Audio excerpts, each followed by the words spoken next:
বন্ধুরা সবাইকে অনেক অনেক ভালোবাসা। আরও আজকে আমি বানিয়ে নিয়েছি মাছের একটা তরকারি। প্রথমে আমি মাছটাকে নিয়ে নিলাম, ওইটার মধ্যে অ্যাড করে দিলাম হলুদ, লবণ, মেখে নেব। সুন্দর করে মেখে তারপর মাছগুলোকে হলুদ লবণ মেখে দেওয়ার পরে এবার আমি নিয়ে নিলাম মিক্সিতে করা পেস্ট করা পেঁয়াজ আরও লঙ্কা বাটা। আরও দিলাম দুটো কাঁচা লঙ্কা, কেটে রাখা পেঁয়াজ,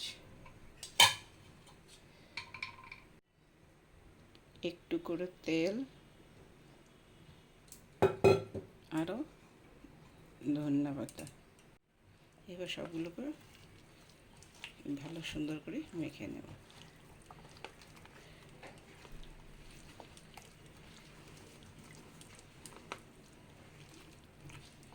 হলুদ লবণটা আগে মাখার সময় দিয়েছিলাম, এখন আর লাগবে না। দিয়ে দিলাম তেল। তেল দেওয়ার পর তেলটা যেই গরম হয়ে আসবে, তেলটা গরম হয়ে এসছে, এবার দিয়ে দিলাম কালি জিরা কাটা। কালি জিরাকে নাড়াচাড়া করে এবার দিয়ে দেবো মেখে রাখা মাছগুলো।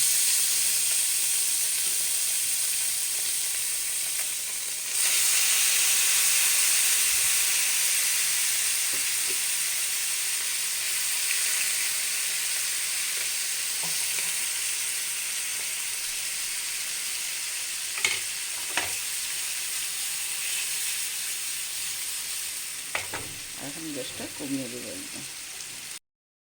দেখেন বন্ধুরা, সুন্দর শুকিয়ে ভাজা হয়ে এসছে।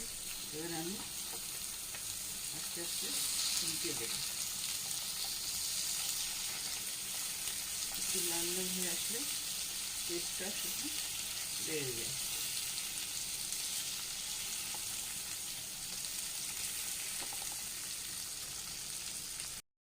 মধ্যে কি সুন্দর লাল লাল হয়ে গেছে, কি সুন্দর হয়ে গেছে। এবার আমার নামিয়ে দেবো। নামানোর আগে একটু ধনিয়া পাতা ছড়িয়ে দেবো।